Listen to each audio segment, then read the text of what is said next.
একজন খুনি, সে মানুষ মারত আর পুলিশের কাছে কোড পাঠাতো। আজও তার নাম পরিচয় অজানা। সে ছিল জুডিথ কিলার। 1960-এর দশকে আমেরিকা এক ভয়ঙ্কর সিরিয়াল কিলার আতঙ্ক ছড়িয়ে দিয়েছিল।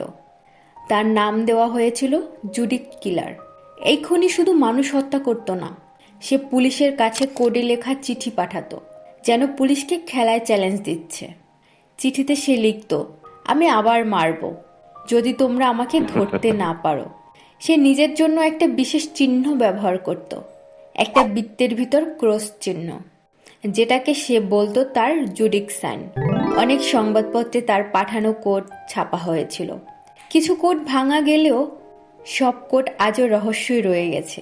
পুলিশ বহু বছর চেষ্টা করেছিল তাকে ধরতে, কিন্তু আজ পর্যন্ত কেউ নিশ্চিতভাবে জানে না জুডিথ কিলার আসলে কে ছিল।